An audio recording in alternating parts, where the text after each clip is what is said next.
Welcome to what should be an enjoyable trip to the rabbit hole that is reality, because reality really is the ultimate reality show. We're here to be your guide and show you just how deep and fascinating it can go. As their interests cover and touch many bases. We snapshot the stories that have caught our eye in the news, technology and science. Unexplained mysteries and stories to raise an eyebrow. As well as news, info that raises serious flags and political banter. Looking at history, strange tales and the Fortean. Aiming to cover it all, casting light across a whole spectrum of stuff. Whether you listen in search of knowledge or are dipping in for entertainment. We're people just like you, passing our social commentary, what inspires and affects us. Again, welcome to the Rabbit Hole That Is Reality radio podcast. This is episode 4. Now, we've got a lot to cover today, so let's get rolling straight away. Sylvia, let's do the rundown of what we've got coming up. Okay, what we've got coming up are Undesirables being locked up in Greece. Facebook wants to use photo ID before reactivating profiles. The UK is warning airlines not to let one of the newest public whistleblowers come to the UK, otherwise the airline will face huge costs. Politicians have come together to agree for greater surveillance powers after the death of drummer Lee Rigby. Barclays are to sell UK customer data, treating account holders like cash cows, and the only way a customer can opt out is to close their account. In science and the environment, the temporary 2-year ban the family of pesticides has neonicotinoids, Sylvia. Is that correct? Neonicotinoids. Well, that's close enough. Nearly had it. Have revealed the true extent of the impact it is having on the environment, and it's even greater than first thought. GM foods are even safer than regular, naturally grown foods, says the UK Health Secretary in support of GMOs being commercially mass-produced in the UK. Yeah, I wonder what circle of board member she sits on. More trouble at the Fukushima power plant with groundwater flowing into contaminated pools and leaking into the bay. Terrifying story there. And also, how much does your shop know about you? Would you like the idea of your supermarket knowing your personal and psychological profile? In the unexplained, in the lighter side, we've got Michael Jackson's ghost is allowed to testify in court. Yes, the insanity also behind the humanisation of animals in advertising. And also, coming up in the review a little bit later on, we've got The Cycle, which is a science fiction thriller from ATF Film Studios, which is available to view and download now on FrostClick. And finally, in the Fortean, we look at the mass amounts of information regarding giants and curious reports from around the world. There certainly is quite a few, so let's just kick off straight to the discussion. Like I said, we've got a very tight time limit at the moment, so let's just roll in with this. Yeah, Greece's Undesirables. This story, I wanted to bring this to the forefront of the first thing we talk about today, because I find this absolutely disgusting, and I'll tell you why. Basically, what it is, the Greek government, of course, facing their massive austerity problems, mass unemployment, mass economic breakdown. It's because they sold everything they can sell. Yes, that's right, they have nothing left to sell. So now they are locking people into internment camps.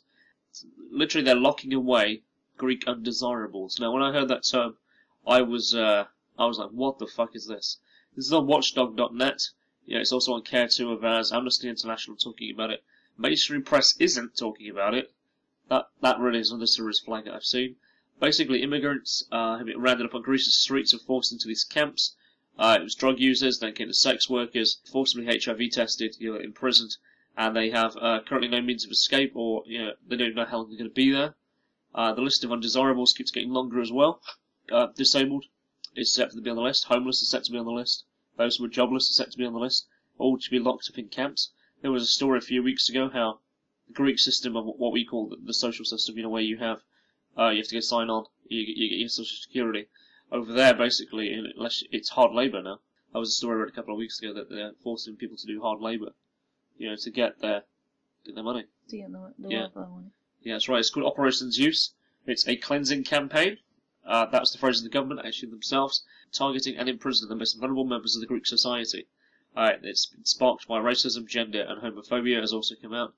There's currently over 5,000 people languishing in these hellholes. They simply exist. Now, this is where it goes a little bit crazy, a little bit wrong, because basically, if you are transgender, you are transsexual, the government has says you must return to normal, or else you face being locked up and locked away for an indefinite period of time.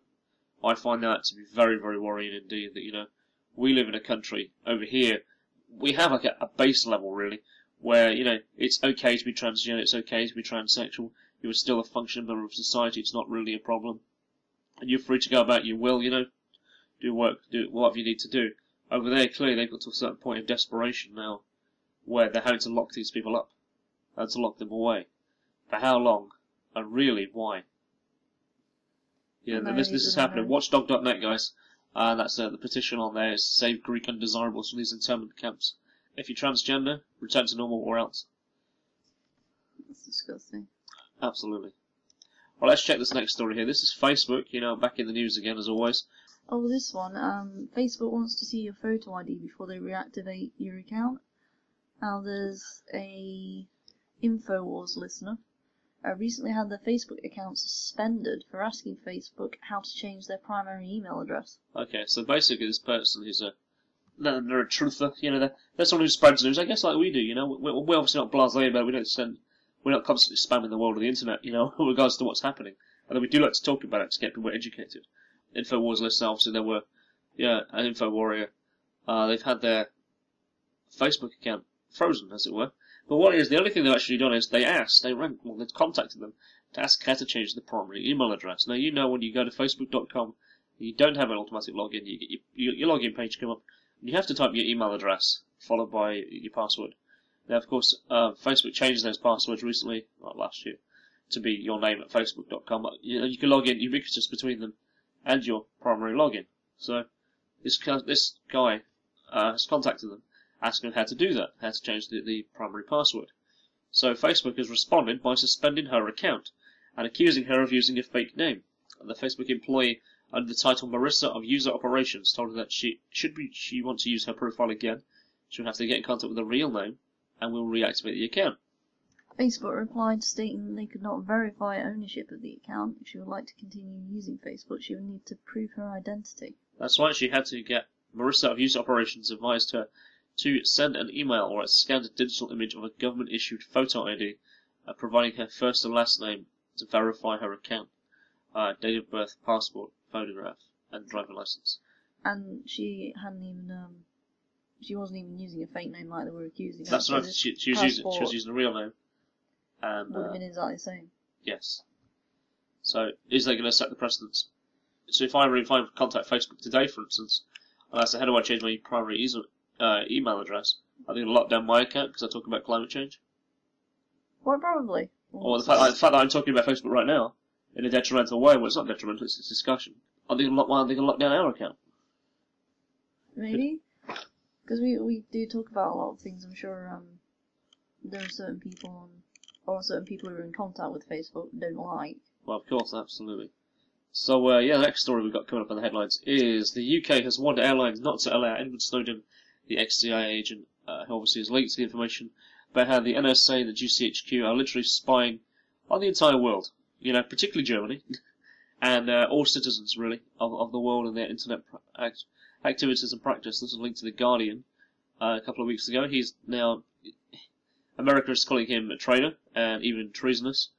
The rest of the world is considering him to be, thank fuck you've told us, basically, and the world is in a state of deadlock, where he currently is.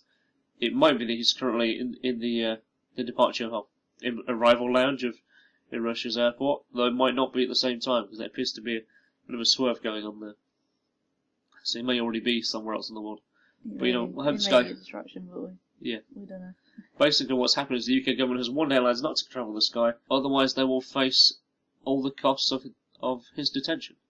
That's right, so all the fuel, the security, all the upkeep before they probably will extradite him back to America. If he does come over here, the airline will have to pay for it. Yeah, the airline has to face the cost of everything. Rather quite a firm statement there. Right, other story coming up. This is the internet. I mean, we like the internet. I love the internet. And senior politicians from across the political divide have united to call for UK security services to be given even greater internet monitoring powers. That's right, even greater than the stuff that Edward Snowden leaked out to us. They want even greater level of control.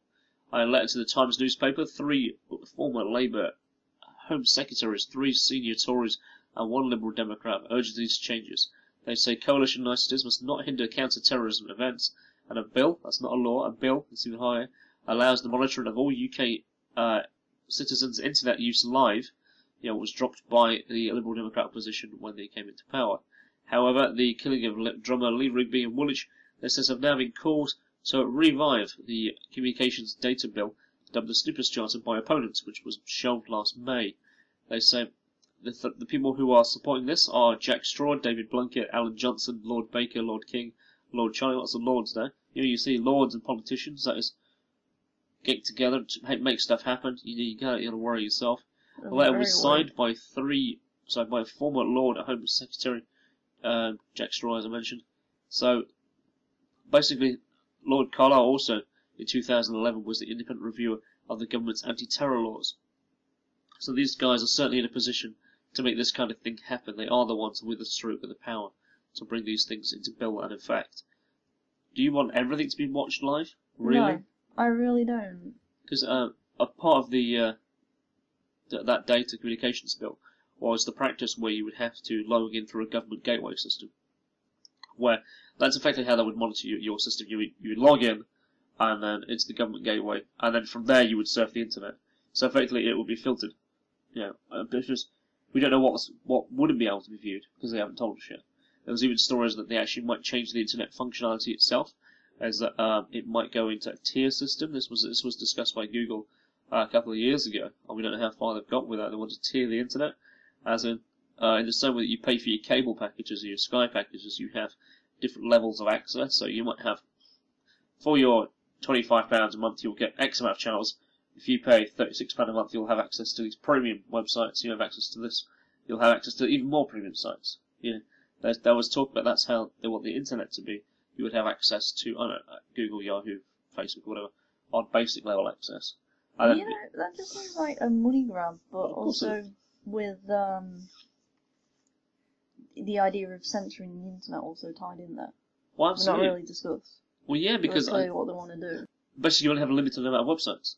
You won't only be able to visit like 40 websites.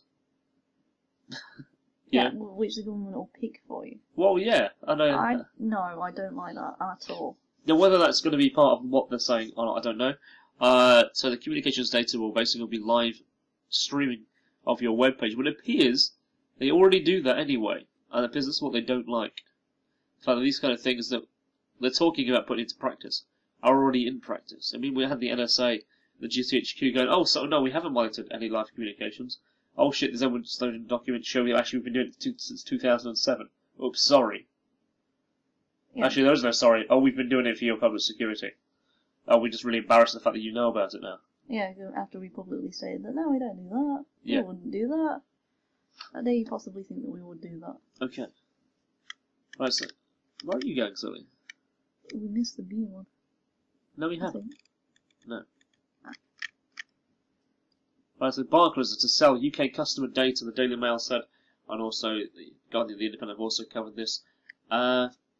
Basically, the only way you can opt out of them sharing your account details and your spending trends is to close your account.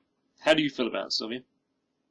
I don't like that. I like that as much as I like the other one that is not at all. I really don't like the idea of somebody watching me all the time. Well, you're already being watched all the time. Yeah, but this is... It's multiple little brothers working together with bigger brothers, essentially in interlinked databases, watching your trends and what you do, where you go, what you shop, what you buy, what you look, what you surf, what you... Annoying part of it is it'll be, targeted advertising at you. Basically, yeah, it'll be targeted at you.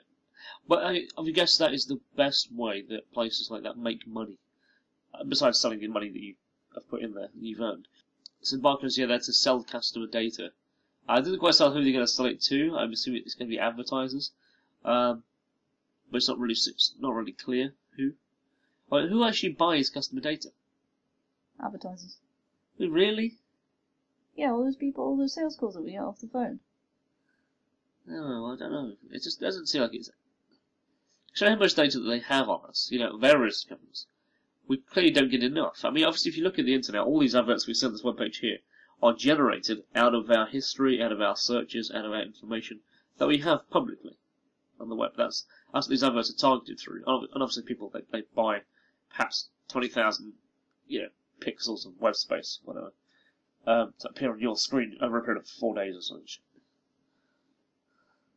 It's a crazy job. If they were to buy it, I mean, what's the potential that you're going to become a customer?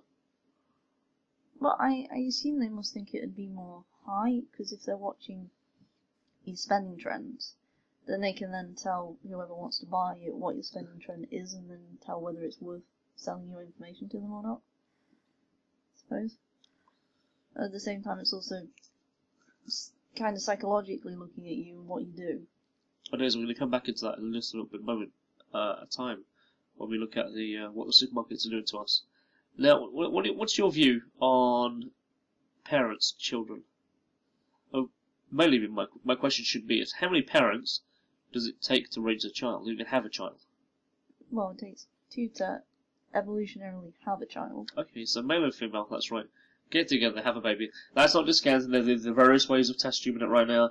You know, you got two women who can have babies and stuff. We're not talking about that. We're talking about the straight, original, evolutionary way of having a child. Man and girl get together, fall in love, or just have sex, and they have a baby.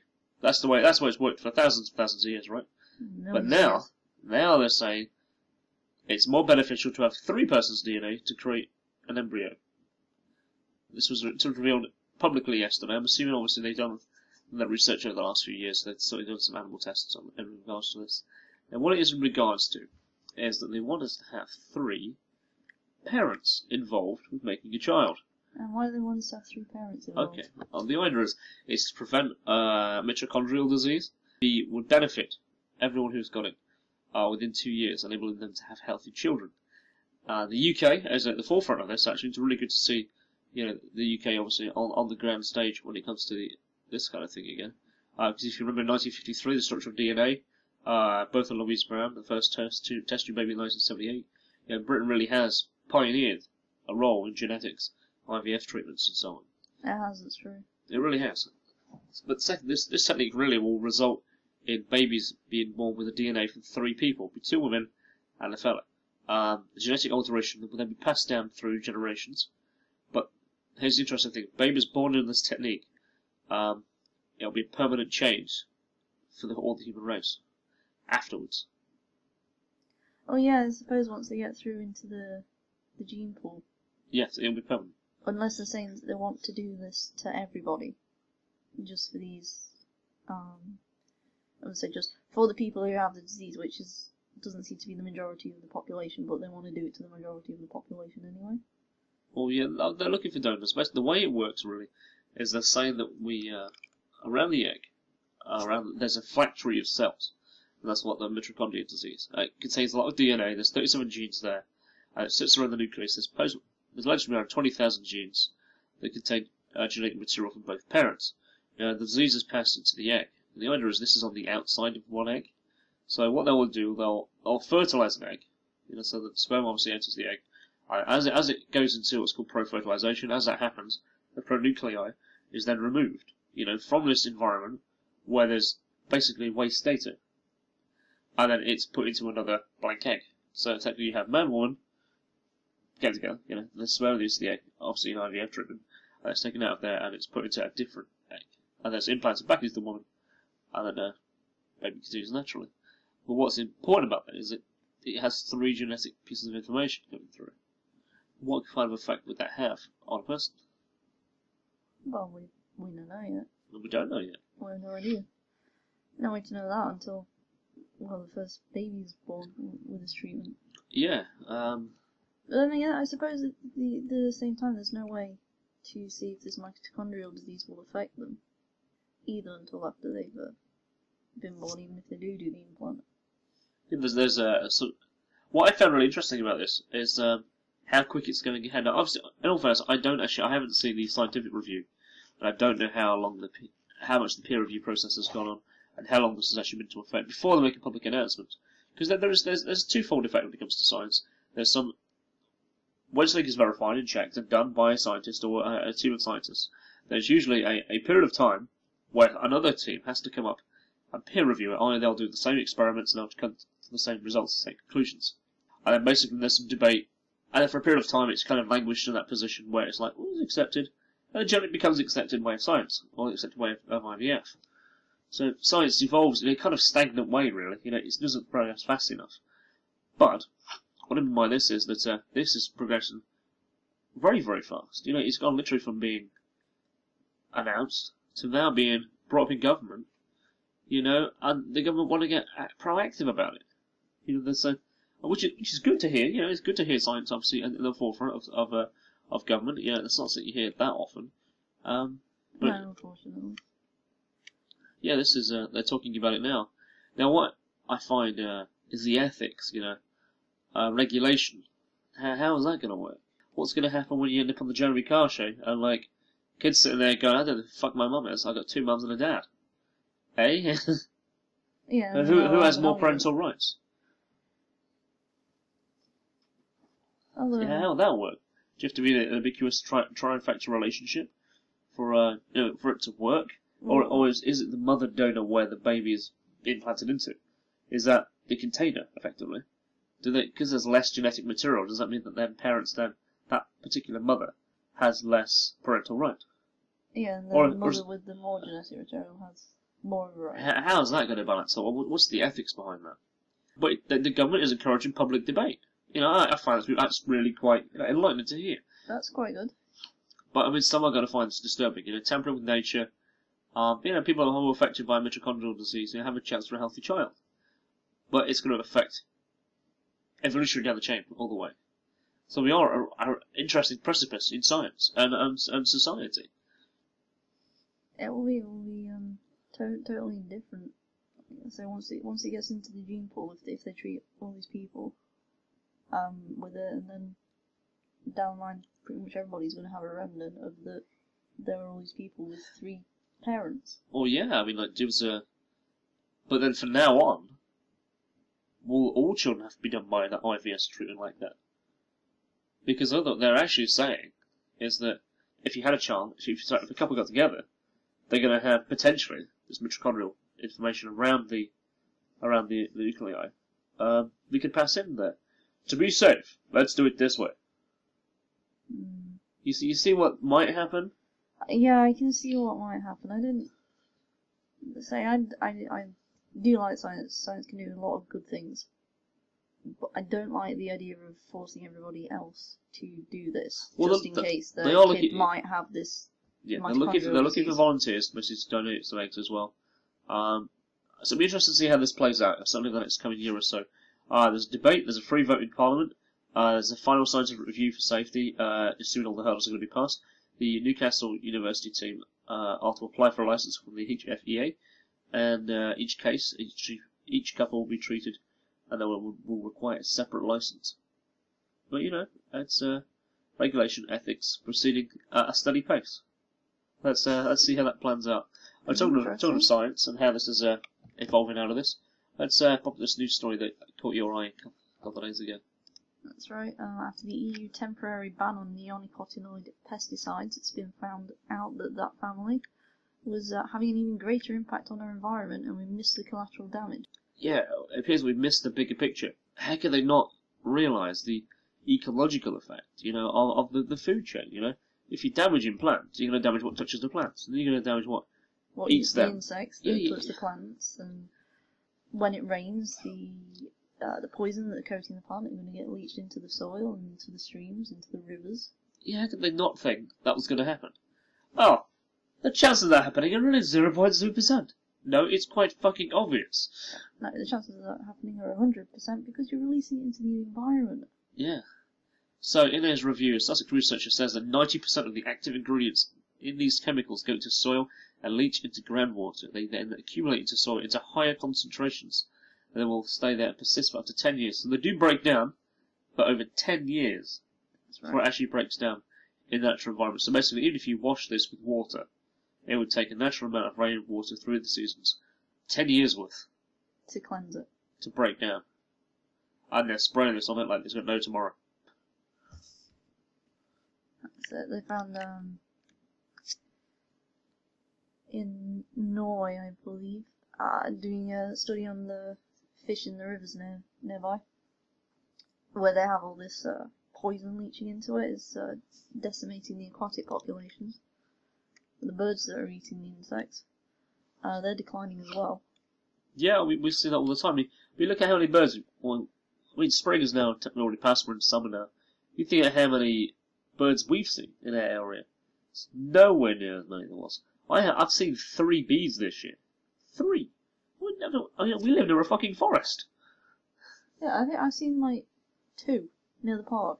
Yeah, that's it. That's it. Normally you see droves around flying about naturally. You know, I've seen 3, and that I'm going, what's going on here? And you can't help but notice it. You know, I was speaking to that beekeeper owner, and he was saying that, you know, there's a massive drop in his. You know, they're not even. There's less being born as well. You know, as well as. Yeah, because this stuff affects them. Yeah. So on the genetic level. And we're talking about how it also, should they be sprayed with this neonicotinoid, within 20 minutes they have no recollection of memory of anything, as in they don't know where if they're out in the environment, they don't know where home is, they don't know where plants are, they're just flying around in a daze like they're drugged, and they just die.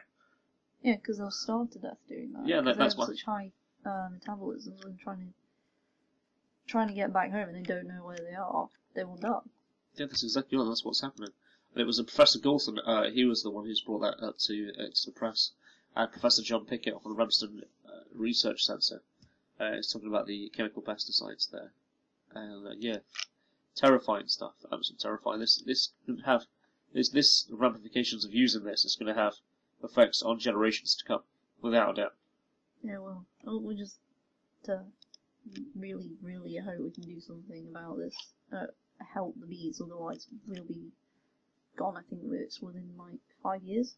Well, after the bees are gone. that's a bit of a overstatement, but yeah, it will be, because of course they are vital to our what's the word for it? The food chain, you know, the way of life. You know, if you take away the insects, the plants don't spread properly. The plants don't spread properly. You know, less to food, less to eat. There's less light. I mean, if they don't pollinate most of our plants that we eat, well, we won't have any more plants to eat. Well, they're farmed now.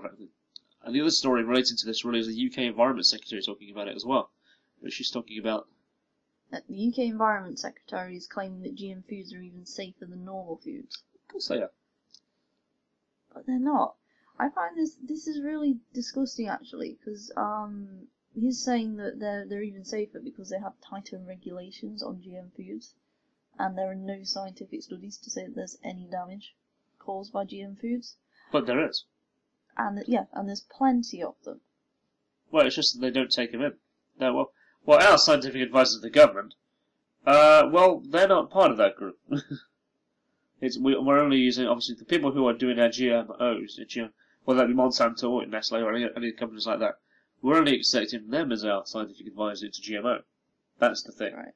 And of course they'll tell you. That's the difference, you know. The people who are the sponsors of it are the government advisors of it. So the ones who are providing the information, whether it's a good thing or not a bad thing, and providing the studies for the government advisors, are the people who are doing the GMO. That's right. You know, because they are the advisors. They're the ones sitting on the boards. And the people who've got something to gain by telling these lies that they're safe, that they're not safe. They've done so many studies. They did that one with the corn on which they fed to rats, and they ended up with like tennis ball-sized tumours. Absolutely, yeah, loads of tumours all over them. Soil Association Policy Director Peter Melchett, do apologise, said that GMO would make it harder, not easier, to feed the world. The British government constantly claims that GMO crops are just one tool in the toolbox of the future of farming. In fact, GMO is the cuckoo in the nest, he says. It drives out and destroys systems that international scientists agree we need to feed this world. So this is what we're facing right now. We need farmers. We need farming that helps poorer countries, Asian and African farmers, where we demand our staple foods come from. You know, rice, flours, all has been driven out of Asia and Africa for us. You know, but not farming that helps, like Bayer, Syngenta, Monsanto profits, who are the ones who are driving GM. That's right, the ones who are pushing this dangerous stuff. But also we find that people are being starved of funding. Because in order to fund GMO, they'll take funding away from the people who are looking how to do it naturally. Yeah, or generally having farms who are processing the way that it makes sense to, and naturally, and they're driving them farms out of business by undercutting them because they have a huge conglomerate behind them. You know, driving them out of it. It's somewhat like the Walmart, effectively, isn't it? You know, A big company comes in, they drive out all the small business due to the low prices, and then they take over. And that's effectively what's happening in the farming industry. We now know that Monsanto produces 60% of the world's food. Yeah, That's scary. 60% of the world's food is driven by Monsanto. Like, it's like 52.8 or something. It's around 60%. It's quite a terrifying number. And of course, this isn't going to help anybody other than these companies because of the way they do their seeds. You can't recollect the seeds if you buy the GMO. Yeah, they just don't grow work. them. They don't work, do they? They're genetically altered. They can't do that. Yeah, or they'll charge you for if something germinates on Yes. your farm. So radiation levels at the Fukushima plant are leaking into groundwater, and they are being carried into the surrounding ocean. Groundwater is pouring into the plant's ravaged reactors at a rate of 75 gallons a minute, and it becomes highly contaminated while there. It is then pumped out from swamping into a critical cooling system, which literally we saw the picture. It's a duct tape wrapped pipe. You know, what's feeding this water through like an electronic engine room into these plants, basically into these pools. Yeah, it's attached to an upside down traffic cone. Yeah, it's crazy. And they're relying literally on silver storage tanks sprawling over 42 acres of parking lots and lawns. They're knocking in a forest. You know, the tanks are holding the equivalent currently 112 Olympic-sized swimming pools, and that was when this report came out a few days ago. Now, the strontium laced water at the plant is after the 2011 disaster.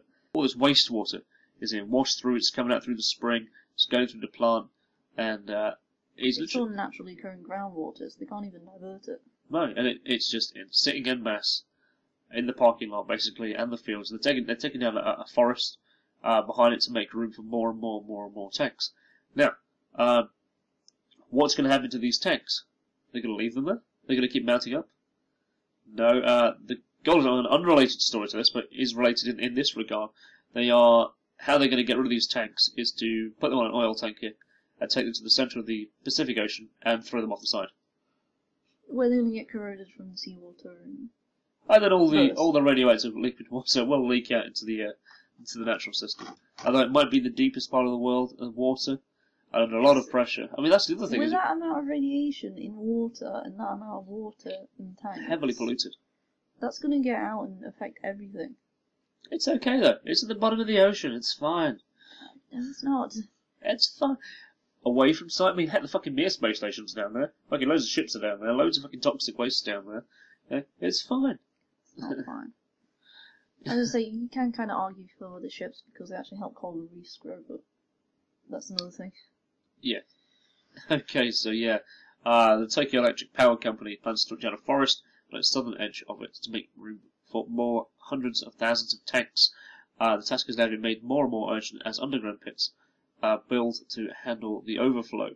Because there's been more and more leaks in recent days. We've also seen another story pop out around the Fukushima plant. Is another building collapsed a few days ago, or they took down a wall, and then behind the wall, which is a wall that borders one of the nuclear reactors, the wall literally has melted.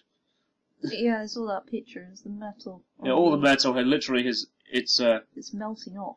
Yeah, you ever seen like the film Aliens? You know where you see the acid hit the metal and the metal like pulls away. Yeah, it sort of hisses. It does look like that. It looks exactly like that. Like it looks like a fucking giant alien like has jumped from the fucking wall. It's literally pouring down, and it's just this wall is just like, well, it's disintegrating effectively because it's so hot. You know, it's bubbling away. It's melting through the acidity, and this is just going straight into the environment, straight out into the air. Yeah, this is open air. This is in open air, and they're going, how are we going to solve this? We can't even get anybody near it because it's so radioactive due to health and safety regulations. Yeah. They're also saying the stuff that's inside this reactor in the open air is going to release more. It's going to have a pulse of radiation. Yeah.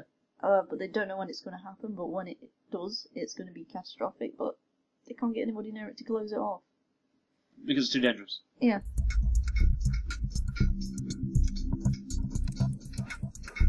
You can find us on Facebook at facebook.com/Rabbit Hole That Is Reality, on Twitter at Define Christian and at Silvio Dragoon. Find out more what inspires and affects us.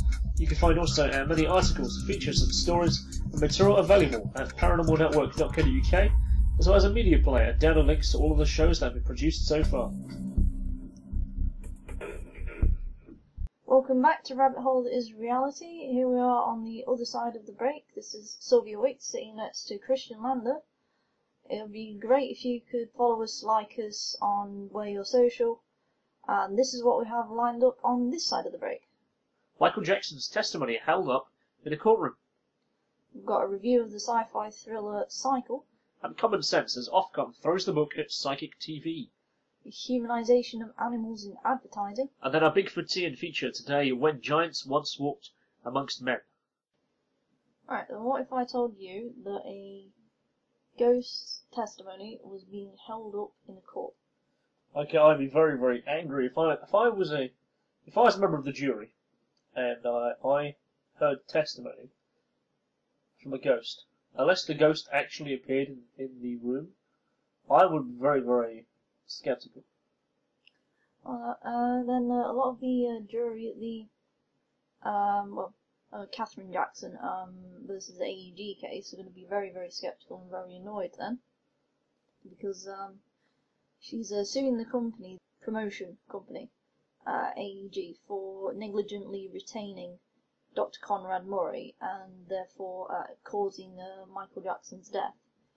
Now, the CEO of AEG, when he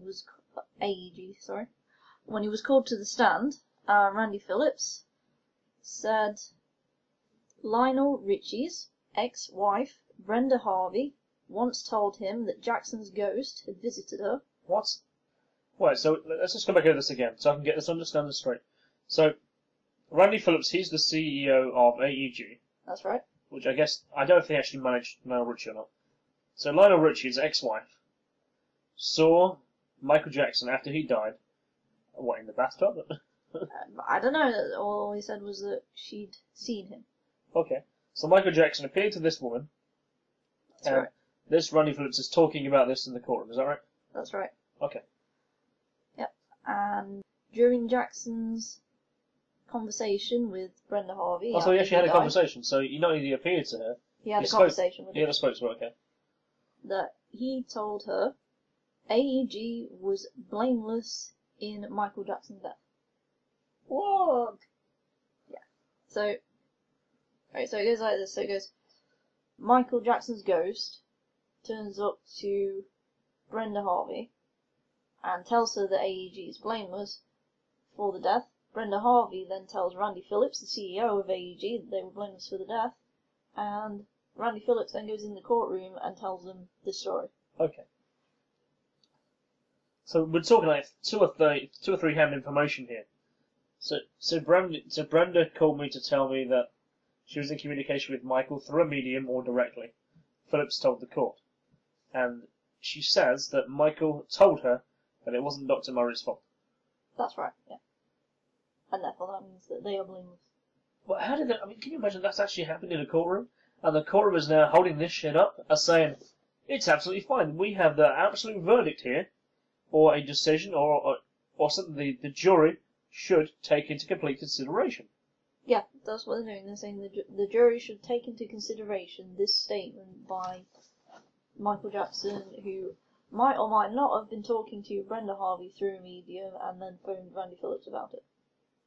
Whoa, that's a stodgy. Anyway, this is the kind of shit that we're talking about here on Rabbit Hole That Is Reality, because this is in court, this is happening. Just think next week on the show, Vincent Price. Vincent Price is going to come and talk to, I don't know, give a public sermon somewhere. That would be awesome, actually. As a ghost. Oh yeah, that'd be awesome. With his crossbow, or dressed him as like a Sherlock Holmes or whatever, doing it, or Dr. Frankenstein doing his thing. So if you're a jury and somebody says, I'm going to call in this guy who's dead to be a witness. What are you going to do? Get a Ouija board out in the jury room?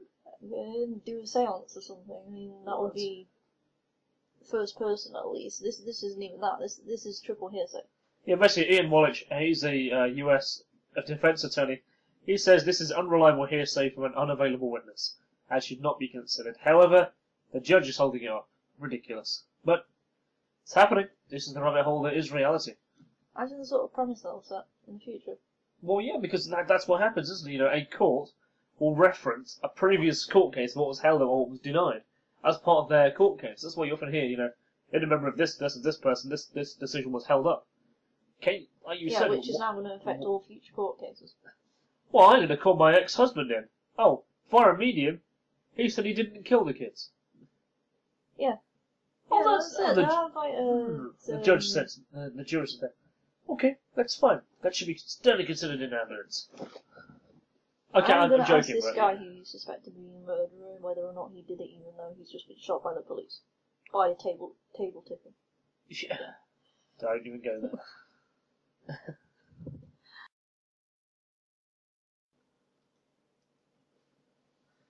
Okay, sticking with the psychic story and the ghostly thing.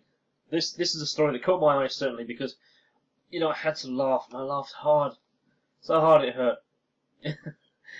A British TV channel. You've probably seen, if you're flicking through your TV channels now, you've bound to come across it. It's called Psychic TV. Psychic TV basically is Babe Station with psychics. Right. Okay. How does that work? Well, you've watched Babe Station. I've seen Babe Station, yeah. I can't say I've watched it particularly, but I've seen it when flicking through. Okay, you flick through, right, and you find some, like, half-naked bins on a bed. Sometimes she's pretty, sometimes she's not. And then she's got a phone to it here, and she's going, yeah, if you call me, I'll take my clothes off. Yeah, give me your credit card details and stuff, you can talk to me all day. And clearly, it must be really popular, because Babe Station's on about 80 channels, you know, in the evening. But Psychic TV is basically the same kind of premise, but it's psychics. You know, they have... Like it's kind of looks like a webcam show. Essentially, there's like loads of webcams up, and it's like, yeah, you call into a psychic today. These psychics are genuine. They'll give you the information about the truth in the future and shit. You know, and they've basically been fined 15,000 by Ofcom for not saying it's for entertainment purposes. They're making claims that their presenters can solve crimes for the police. You know, they are stories that have successful predictions. Now. That is not the case. Of course it's not. Complete bollocks. But they haven't said it's only for entertainment purposes. Psychics can prevent accurate and precise readings, quote, unquote, for callers. But the thing is, they're just anecdotal stories, you know. It's awful. This actually happened in December 2011, that the case has never been completed. But they have not said that it's for entertainment purposes only. Now, in 2007, there's one that got brought in, you know, that you have to say, it's for entertainment purposes. It's part of the... yeah, just in case somebody got it wrong. Yeah, that's exactly right. Is it Consumer Protection Order or something like that, 2007? It's something along those lines? Yeah, I remember reading that. It was Consumer... I'm sure it was Consumer Protection Order or Consumer Protection Act. It's basically, it puts psychics in the same kind of bracket as, like, dodgy cowboys, you know, who do your windows. Basically, if you do not provide the service that you say you are giving, you're liable. Yeah, it's like saying, if you're being a con artist about it, then basically, it's to stop con artists. You know, that's the reason it's there for. And these psychic shows like this, and there's these and many other shows where you have people making false predictions, you know, about the future. They have that they claim to be accurate and precise, but they're not. You know, they do not hold up in any way, shape, or form, and they should not be considered that. When they say they're helping the police, they don't really help the police. Because often when you look at the cases, they're the ones ringing them up with loads of bollocks. And it's often the police refuse to give, even accept them into their investigation. Oh, that's true, because like we saw that story a little while ago with one psychic who phoned up, what was it, like 72 times and sent the police on all these different places. Yeah, absolutely. To look for a body, and kind of reminds me of that other anything. related stories. Now, is it the US where there was a lady who had... What happened here is that a missing person had been missing for X amount of years. You know, I think it's like 13 years. She turned up very recently. It's like, I think she turned up in April. And there was two other people who were missing also for long periods of time, were also with this person. And they turned themselves into a police station. And it just so happens that the American top female psychic who's on TV, you know, everyone knows her name, but I'm not going to say her name. She had told the mother that her daughter was dead and she was on the other side. Yeah, I remember that. And the mother had died before the daughter came back. That's right. But so, she and the two people who'd also gone missing had just gone to go live in another state. That's right, yeah, obviously they've obviously bunched together and gone off somewhere, and their lives have continued in an interesting direction. Whatever life has thrown at them. But what's clear and horrible about that is this top psychic, apparently this is one of the best psychics in the world, told the mother of one of these girls that her daughter was dead. You know, and then the mother died Before knowing that she was alive. Yeah. Absolutely awful. That's Don't believe this shit. Yeah, that's really bothered me. Well, that's a moral issue, isn't it? That's like, don't let people. Well, as I say, we're trying to help people to not believe that sort of thing because that kind of hurt can happen. Yeah, you have emotional damage going on there, you know. Yeah, I mean, imagine what the daughter must have been thinking when she came back. Yeah, our mother thought I was dead. Yeah, imagine that would be an awful thing to feel when you come back. Yeah. So yeah, it's entertainment purposes only, guys. And that's it. Don't take it with a pinch of salt. It can be a bit of fun. Read your horoscopes, as people do on a daily basis. Every newspaper seems to have them. Read them and go, okay. But don't use them as a basis for life, guys. Don't use them as a form of my life direction will be based on someone else's view. Those horoscopes, there's 72 million people in the UK, plus there's 12 horoscopes. You're telling me they're like, tailored to 12 million people are going to have exactly the same day? That's bollocks. Yeah, that's not going to happen. You know, don't believe this is saying it's for entertainment purposes only. Yeah, hey, if you want to have some fun around that, when someone says, "Oh, read my stars," read the wrong one. That's what I do at work. It'll all be the same anyway. Well, yeah, it'll be relevant because it's generalisation. Yeah. At best. Generalised term. This week we're reviewing the film Cycle from A2F Studios by producer Trent Hilborn and Mark Nizur. It's available free to download on FrostWire via FrostClick and to watch online. Christian, we both watched this together. You tell the audience a bit more about it. Yeah, I can. It's a really good film, actually. It has a very surreal science fiction thriller tone to it. In the sense, it kind of feels like a modern episode of The Twilight Zone. It's one guy, you don't see anybody else, very surreal, it's very claustrophobic feeling, the lighting is absolutely brilliant. You know, it's like a lower level scientific facility where he wakes up, he's got no memory of who he is, and he has like haunting memories playing out throughout the episode. He has these blackouts, and in these blackouts he is having memories. We see what appears to be his wife dying, you know, a plank falls on her, a little boy who dies, you know, he starts having hallucinations. And he's trying to work out what he's doing. And he realises by playing back a tape that he's a geneticist. And he continues his experimentary as a way that he feels that's allowed to control his life right now. You know, he has no way out. He's stuck here, so he starts working on a project for him, and that is cloning.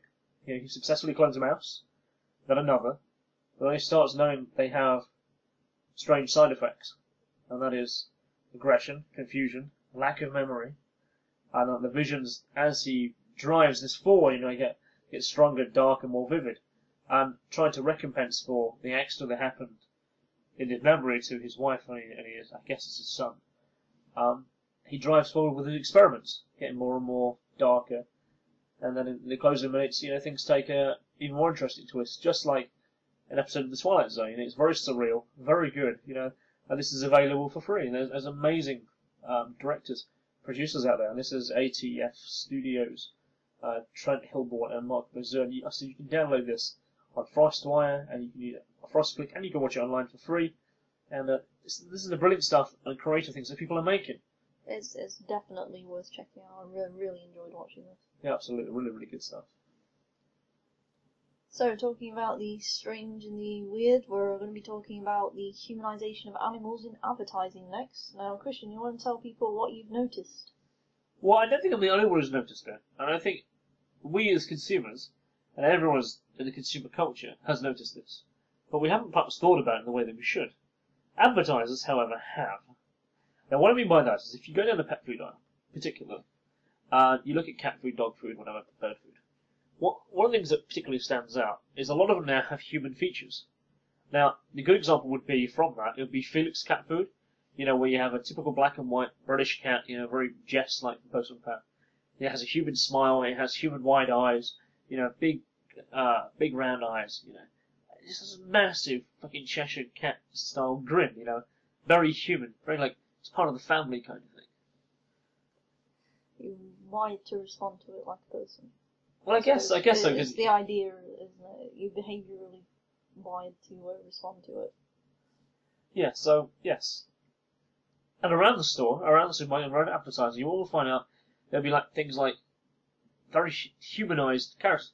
And a good example, like in TV, like from the 80s, 90s, and even today, you got like Teenage Mutant Ninja Turtles, for instance, you know, humanized turtles. You have like Alvin and the Chipmunks, that kind of shit.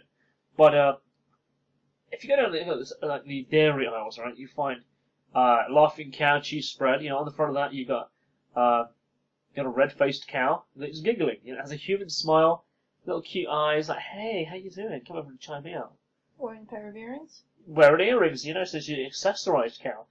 Have you ever seen a cow smile? Giggle? No. You ever seen one with an earring? I guess they get tagged earrings. I've seen them a few. They've got like that punching earring in the side of their ears, but it's not there for Decoration. jewellery. No. So that's one example. The other example will be the one that kind of the reason I'm mentioning this is because of the one I saw this week. Now, it's on Munch Bunch, and everyone can go see this. Munch Bunch basically is arranged by Nestle, and That's kids' yogurt. well, yeah, I think it's aimed at kids. It's aimed at kids. Yeah. On the front of this, right, you have a very sexualized cow. Now, what I mean by sexualized, right? She stood upright, got arms above her head, thrusting out her hips to the side, you know, she's pushing out her chest. Right. And it looks very sexy, you know, she's got long blonde hair, you know, stuck behind her ear. It's very cute. You know, she has this big beaming smile. It's like, hey, how you doing? Come over and taste me. But she's got a bra top on. She has a red bra top on. Now, Sylvia, what a bra top supposed to cover?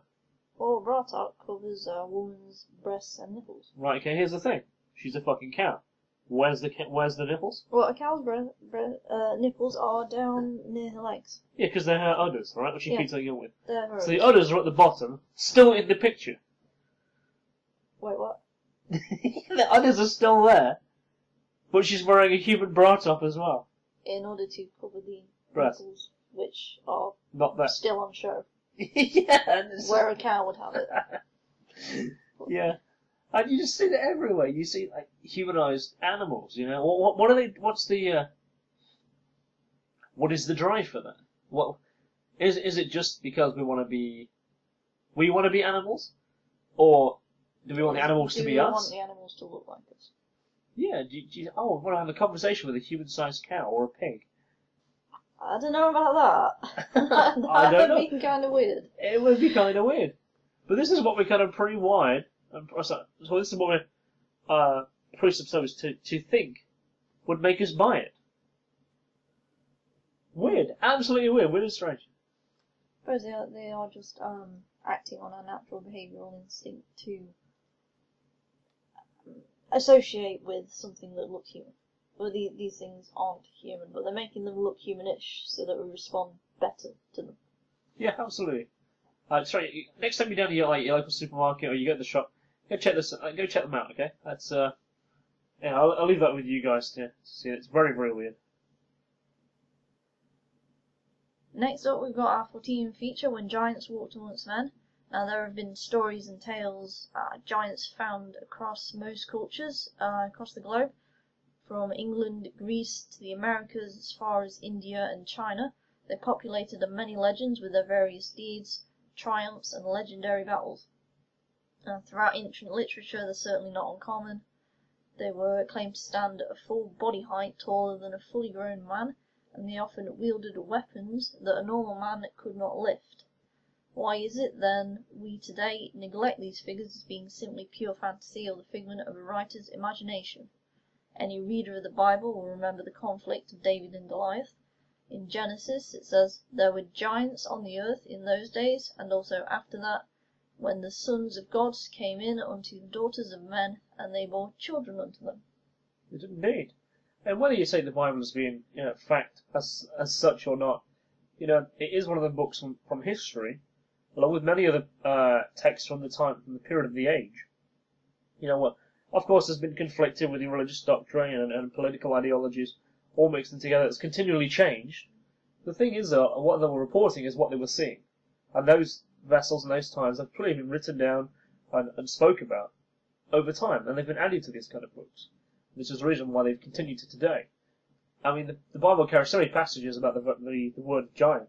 You know, for instance, chapter 14, you can read a sentence amongst many others which says, "Why have you done as the children on earth have brought forth the sons of giants?" You know, the Apocrypha of Burak, where you can find figures and numbers detailing them. The highest brought the flood upon the earth and did away with the flesh of 4,090,000 giants. It's also repeated in another holy book from Ethiopia called the Kebra Negras. On chapter 100, it talks about the lineage from them, you know, to the Ethiopian kings today.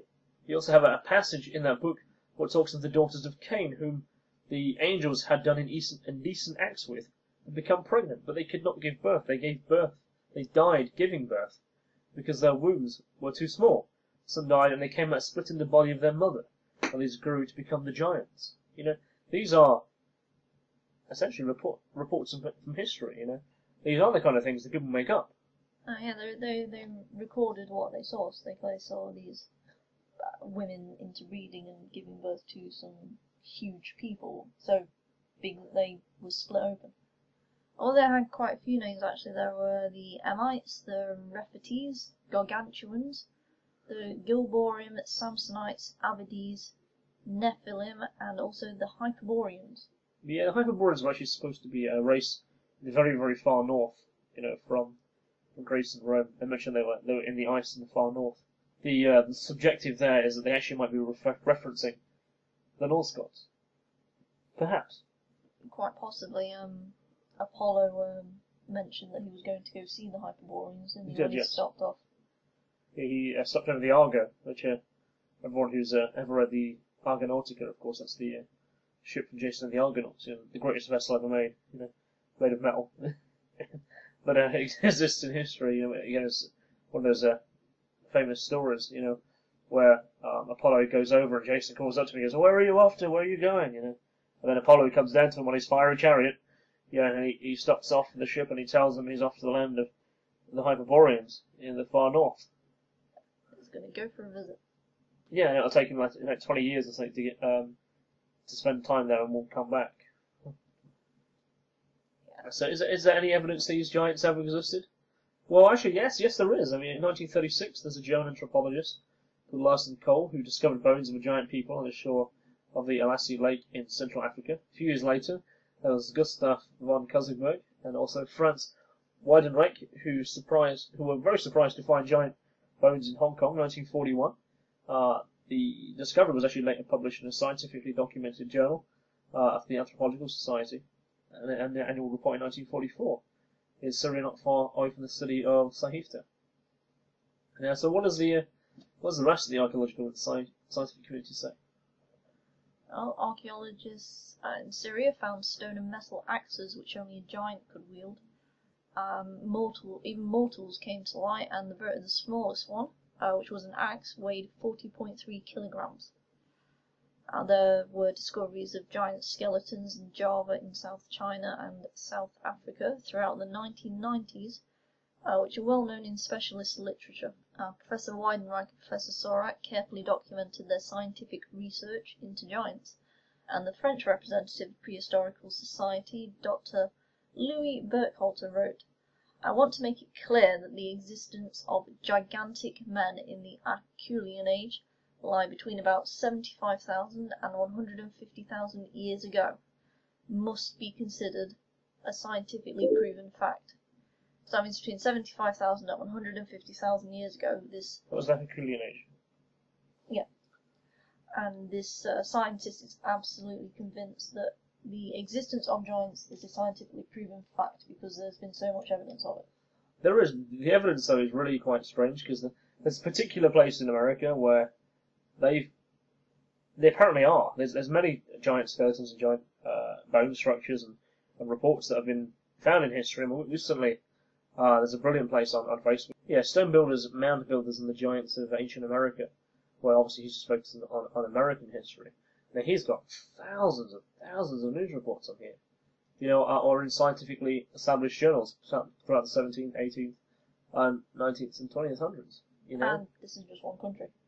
Yeah, and there's a lot here, a lot of stuff. And obviously, it's worth going there just to see the amount of reports that there are. Let's just run around a few. I mean, it's very easy to talk about them in a mythological sense. There's actually a scientific term for someone who actually has extra height. What are they called? It's gigantia aurea or something.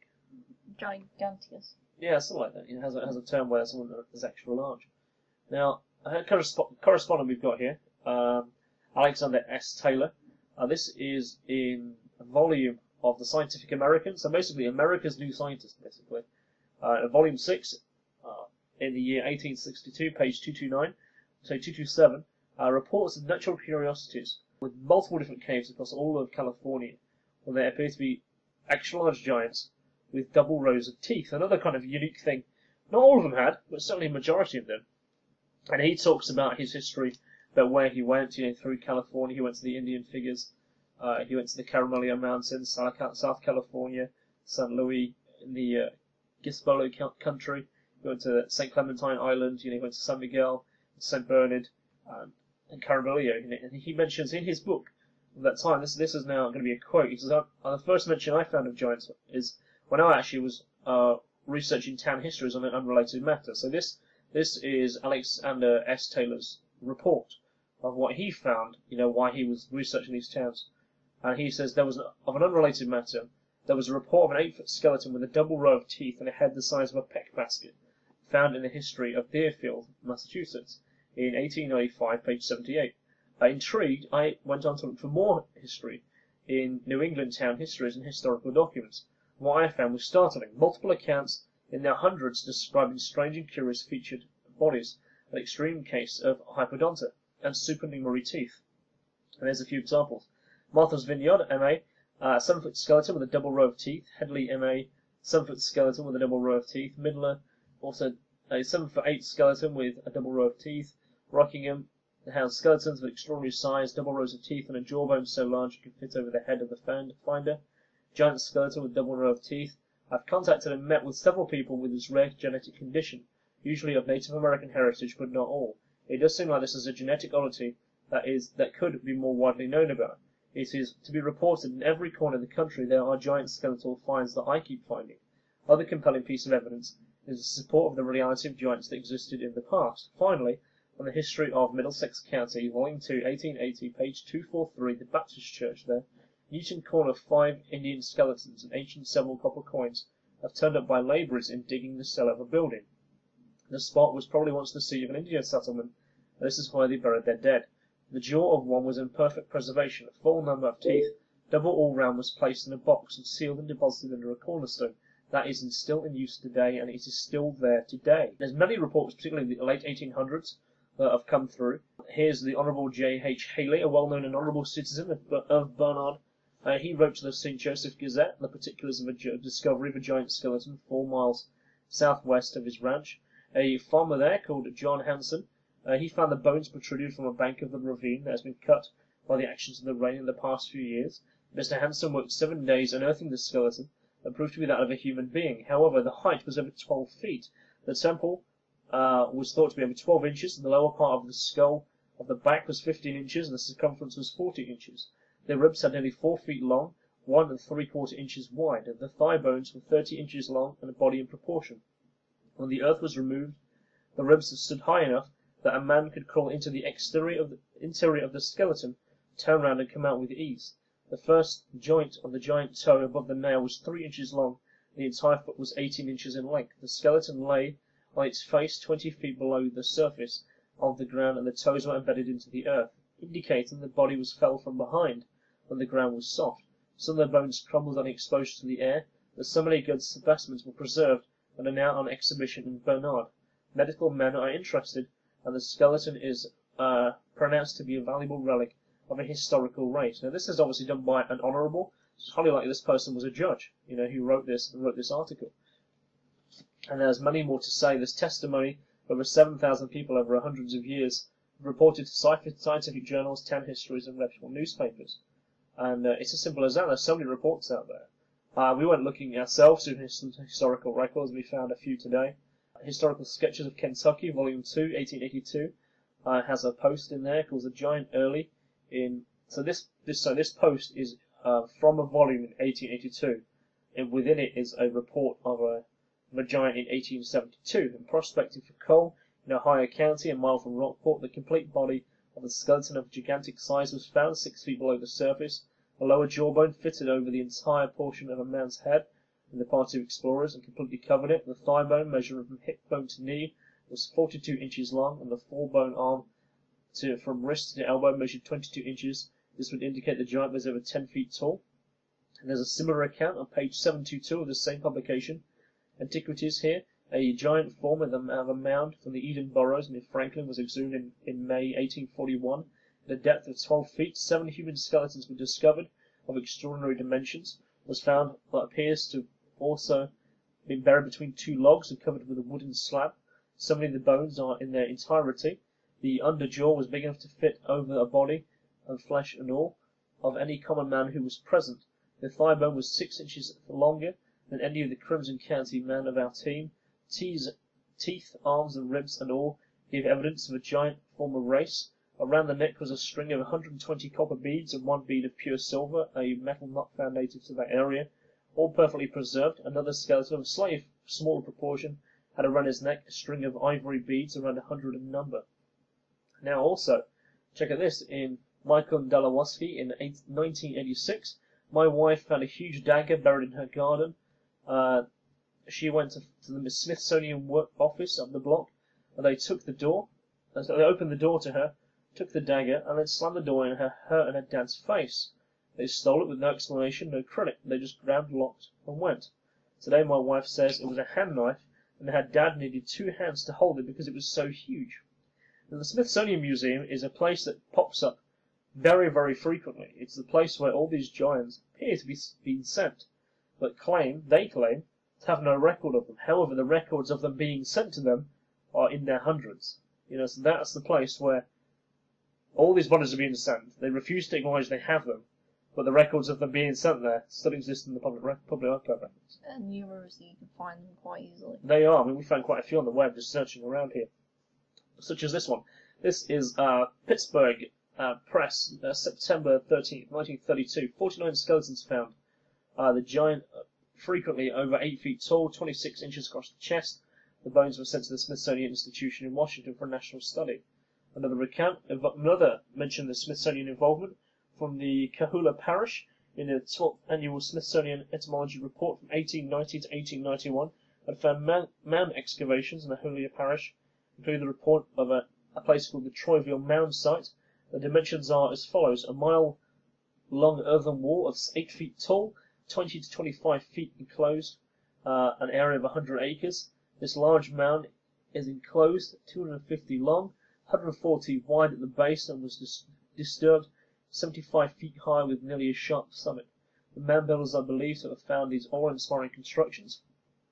Now, within them was found a number of bodies, all over 8 feet tall. The basis of the construction of this time is said to be 3,400 BC. Why is this information being taught in schools as being put across? So if we find these tons of reports out there, let's just have a look at Mound Builders and the Stone Builders website today. Let's see what their Daily Giant says, because they post a report from history every single day. Let's look at what they've got on today. Bones of a giant found. St. Paul, Minnesota, May 24th. The skull of heroic size and singular formation has been discovered among the relics of the Mound Builders in the Red Valley. The mound was 60 feet in diameter, 12 feet tall. In the center was the bones of a dozen men mixed with the bones of various animals. The skull in question was a perfect one and was found to be of an abnormally large bone size. The man who bore it was evidently a giant, and through investigation of the mound, its contents will be relayed to the Historical Society. And that's like today, that's what's on there. So that was reported in the New York Times. So let's see what else they've got going on their website today. This stuff is absolutely fascinating because these reports are throughout history. They're concise. They are, they're done certainly by professionals. I mean, some people, of course, are the finders. Then they get in Smithsonian Museum, or they have like judges commentating on it. They have, certainly men of scientific merit, the ones reporting it. they're generally of uniform size and shape depending on where they're found as well, which you'd expect from a race of people living in different areas. You would, yeah. You got yesterday's one, it says here, Capital Journal, July 5th, 1893, page 3. From the article, the removing of an old Indian mound in Walnut Grove, Martin's Ferry, Ohio, goes on slowly, owing to the care exercise that none of the interesting blanks to be found will be lost.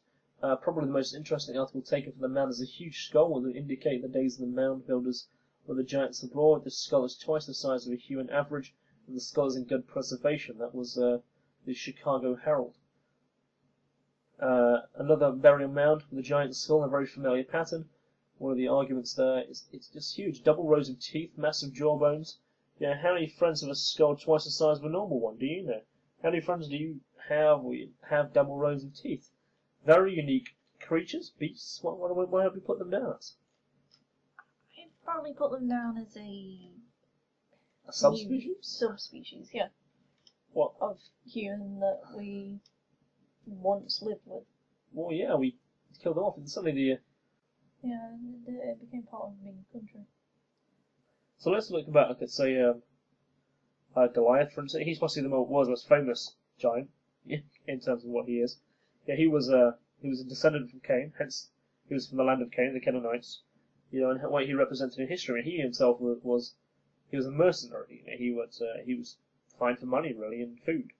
That's right. Which is the only reason he was with that army is because they obviously hired him as a mercenary because he was so huge in his ability to wield huge weapons, which nobody else could. So he'd be very valuable as a mercenary to an army. Yeah, absolutely.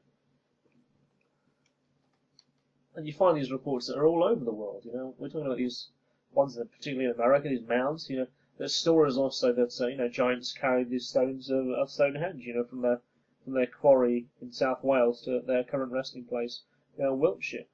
Is that true? Well, I don't know. It's pretty unlikely. Because I think stones like 40 tons apiece. I don't think even a giant could carry one of those No. without any help.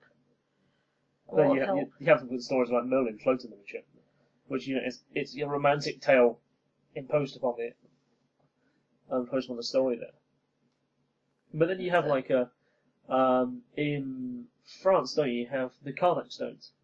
Yes. Which are alleged to be the tombs of giants, you know, giants who turned into stone, or was it they carried them there? I think there's two stories there that are addictively mixed up again through history. You know, by one is that they're a tomb, and the other one is that they were set there by someone. That's right, yeah. So, what's your view? I mean, I'm not completely sure. I mean, I think it's certainly a fascinating point of history that we should certainly be looking at, and we have to kind of wonder why. I mean, is there a cover-up like the Smithsonian Institute? Yeah, they were clearly taken in loads of these submissions. You know, clearly everyone was going, send your stuff to them. You know, the records are there that we sent our stuff there, and then we never heard anything back from them. Yeah, they've clearly got a huge collection of them. They must clearly be have. amassing a lot of information about them, so send your stuff over to them as well, but they don't seem to be putting them on show. No. But there is that one place that actually has a giant skull actually on show. It was on the show of Ancient Aliens. There's one like I think it's like it's in Nevada where it's basically in a cupboard. It's not even public. It's in the back room, and it shows like a jawbone. You know, it's like 4 times the size of a human jawbone, which the main guy, he put like a mould of a jawbone next to it, a human one, and there was a massive fuck-off jawbone next to it. And then you got a skull at the cupboard as well, and it was like, fuck me, how big is that compared to the jawbone? It's like... And they're not allowed to put it on public show, and it's amazing they actually got shot on TV, let alone on the History Channel. Yeah, and there were about 4 of them he had stored up in the cupboard, and they were all about the same size as well. Absolutely huge.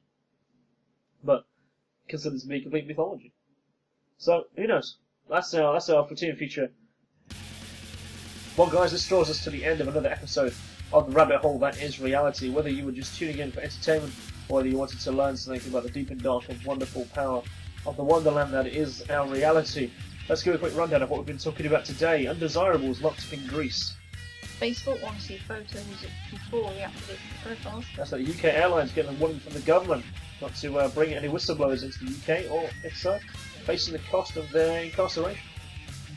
Oh, and politicians came together to agree for greater surveillance powers after the death of drummer Lee Rigby. Right, Barclays want to sell your customer data. accounts will be searched for their spending trends. Temporary 2-year ban of family pesticides called neonicotinoids revealed the true extent of its impact on the environment. It's even greater than they thought before.